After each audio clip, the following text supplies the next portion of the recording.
প্রিয় চাকরিপ্রার্থী ভাই বোনেরা, একটা স্পেশাল ইউনিটে 1205 জন প্রার্থী দক্ষিণ কোরিয়া যাওয়ার সুযোগ পাচ্ছে, যেখানে রয়েছে 3টা ইন্ডাস্ট্রি: ম্যানুফ্যাকচারিং, ফিশারিজ, কনস্ট্রাকশন। তো বরাবরের মতোই 3টা ইন্ডাস্ট্রির যে কোনো ইন্ডাস্ট্রিতে আপনি আপনার চয়েস দিতে পারেন।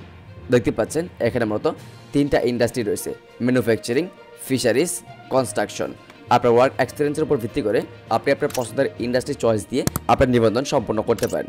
তো আজকের এই ভিডিওতে আমরা Bangladesh overseas employment and service limited VSL-এর স্পেশাল ইউভিডিটি 2025-এর নিবন্ধন সংক্রান্ত বিজ্ঞপ্তি নিয়ে একদম ডিটেলস ধারণা দিব। এখানে কোন কোন প্রার্থী নিবন্ধন করার সুযোগ পাচ্ছেন, কতজন প্রার্থী নিবন্ধন করার সুযোগ পাচ্ছেন এবং আপনাদের পরীক্ষা কবে, কখন, কোন তারিখে অনুষ্ঠিত হবে, পরীক্ষার সময়কাল, মানবন্টন, প্রশ্নের ধরন কেমন হবে এবং কীভাবে আপনি অনলাইনেই EPS topic application form fill up করে সাবমিট করবেন, এই বিষয়টা একদম সহজেই বুঝিয়ে দেওয়ার চেষ্টা করব। এবং আপনাদেরকে এই ভিডিওতে জানিয়ে দেব যে সকল প্রার্থীরা এই স্পেশাল ইউনিটে নিবন্ধন করার জন্য অযোগ্যতা বলে বিবেচিত হবেন। তো অবশ্যই আপনাকে আজকের এই ভিডিওটি সম্পূর্ণ দেখতে হবে। আপনি যদি আজকের এই ভিডিওটি সম্পূর্ণ না দেখেন তাহলে আপনি কিছুই বুঝবেন না। সো অবশ্যই ভিডিওটি সম্পূর্ণ দেখবেন। আর আপনি যদি পরবর্তীতে দক্ষিণ কোরিয়া, সাউথ কোরিয়া সহ বিভিন্ন দেশের এরকম নিয়োগ বিজ্ঞপ্তি পেতে আগ্রহী হয়ে থাকেন তাহলে আমাদের এই চ্যানেলটি অবশ্যই সাবস্ক্রাইব করতে হবে এবং পাশে থাকা বেল আইকনটি বাজিয়ে রাখতে হবে। তো আর কথা না বলে চলুন মূল ভিডিওতে যাওয়া যাক। তো ঘুরিয়ে পিছিয়ে আপনাদের সময় নষ্ট করব না। প্রথমেই আপনাদেরকে জানিয়ে রাখি যে শুধুমাত্র দক্ষিণ কোরিয়া থেকে ফেরত আসা প্রার্থীরাই এই স্পেশাল ইউনিটে নিবন্ধন করতে পারবেন। নতুন করে সাধারণ কোনো প্রার্থী এই স্পেশাল ইউনিটে নিবন্ধন করতে পারবেন না। শুধুমাত্র যে সকল প্রার্থী দক্ষিণ কোরিয়া থেকে ফেরত এসেছেন সে সকল প্রার্থীরাই এই স্পেশাল ইউনিটে নিবন্ধন করতে পারবেন। তবে আপনারা যারা ফ্রেশার রয়েছেন আপনাদের জন্য রয়েছে রাশিয়ার জাহাজ নির্মাণ খাতে পুরুষ কর্মী নিয়োগের একটি বিশাল নিয়োগ।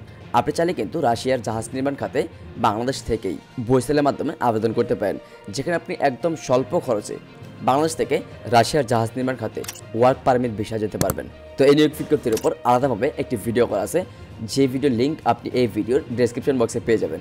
আপনি যদি রাশিয়ায় ওয়ার্ক পারমিট ভিসা যেতে ইচ্ছুক হয়ে থাকেন তাহলে আমাদের এই ভিডিওর ডেসক্রিপশন বক্স থেকে এই ভিডিওটি দেখে আসতে পারেন অথবা আমাদের এই চ্যানেলটি ভিজিট করতে পারেন। VSL-এর এই স্পেশাল ইউভিডিটি গঠনের মূল লক্ষ্য হচ্ছে অভিজ্ঞ প্রার্থীরা যেন নতুনদের সঙ্গে প্রতিযোগিতা না জড়ায়, অভিজ্ঞ প্রার্থীরা যেন আলাদা প্রক্রিয়ায় সহজেই দ্রুত নিয়োগ পায়। এজন্যই মূলত স্পেশাল ইউনিট বা ইউভিডিটি গঠন করা হয়েছে। আপনি যদি দক্ষিণ কোরিয়া ফেরত পার্সন হয়ে থাকেন তাহলে আপনাকে যে কাজটি করতে হবে, এই EPS টপিক অ্যাপ্লিকেশন ফর্মটা ফিল আপ করতে হবে। এই ফর্মের লিঙ্ক আমার এই ভিডিওর ডেসক্রিপশন বক্সে দেওয়া আছে। দেন এখান থেকে এই ফর্মটা আপনাকে 3টা স্টেপে কমপ্লিট করতে হবে। First step personal information, second step passport details, third step work experience. এই 3টা স্টেপ কমপ্লিট করেই আপনি কিন্তু এই ফর্মটা ফিল আপ করতে পারবেন। আর কীভাবে ফিল আপ করতে হবে, এই ফর্মে কী কী তথ্য কীভাবে সাবমিট করতে হবে, এই বিষয়গুলো আমি আমার এই ভিডিওতে বুঝিয়ে দিব। সো আপনি যদি এখনও আমাদের এই ভিডিওতে লাইক না দিয়ে থাকেন, এখনই আমাদের এই ভিডিওতে একটি লাইক দিয়ে আমাদের এই ভিডিওটি সম্পূর্ণ কন্টিনিউ করুন। এই ফর্মটা ফিল আপ করে সাবমিট করে আপনাকে মূলত একটা অ্যাপ্লিকেশন ফ্রি পরিশোধ করতে হবে $28 মার্কিন সমপরিমাণ, যা বাংলাদেশি টাকায় আসে 3444 টাকার মতো। তো এটা হচ্ছে আপনাকে মোবাইল ব্যাঙ্কিংয়ের মাধ্যমে পরিশোধ করতে হবে। এই টাকাটা পরিশোধ করার পর মূলত আপনার EPS টপিকের যে পরীক্ষাটা নেওয়া হয় সে পরীক্ষাটা নেওয়া হবে। দেন এখানে কিন্তু পরীক্ষার তফসিল দেওয়া আছে, দেখতে পাচ্ছেন নিবন্ধনের তারিখ। নিবন্ধন কিন্তু শুরু হবে 9 আগস্ট 2025 থেকে, অর্থাৎ আজ থেকে নিবন্ধন শুরু হয়ে গেছে। আর নিবন্ধন চলবে 10 আগস্ট বিকাল 3 ঘটিকা পর্যন্ত।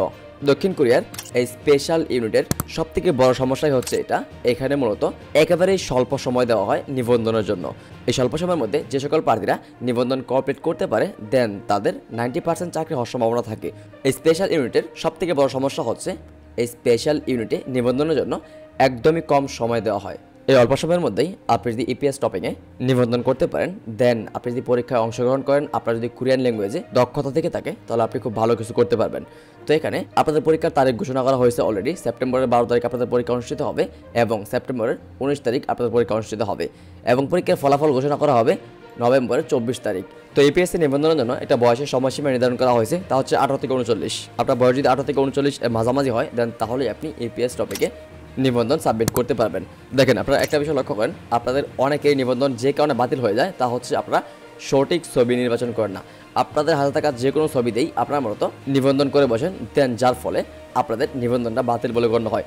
তো দেখতে পাচ্ছেন এই হচ্ছে সঠিক ছবি এবং এই হচ্ছে বাতিল ছবি। এই ধরনের ছবি মূলত দেওয়া যাবে না। আপনাকে বলতো ফর্মাল ড্রেস আপে অথবা স্মার্ট ওয়েতে ছবি সাবমিট করতে হবে। আর সেকেন্ড স্টেপে পাসপোর্ট সাবমিট করার সময় আপনাকে অবশ্যই একটা বিষয় লক্ষ্য রাখতে হবে যে আপনার পাসপোর্টের সমস্ত তথ্য স্পষ্ট আছে কিনা। আপনি যখন দক্ষিণ কোরিয়ার যে কোনো পোস্টে আবেদন করবেন বা ইপিএস টপিকের জন্য নিবন্ধন করবেন তখন অবশ্যই আপনাকে এই দুইটা বিষয় মাথায় রাখতে হবে।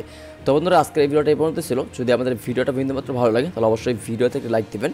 আর দক্ষিণ কোরিয়া সহ সাউথ কোরিয়া সহ বিভিন্ন দেশের নিয়োগ বিজ্ঞপ্তি সম্পর্কে জানতে আমাদের এই চ্যানেলটি সাবস্ক্রাইব করে অবশ্যই পাশে থাকা বেল আইকনটি বাজিয়ে রাখবেন।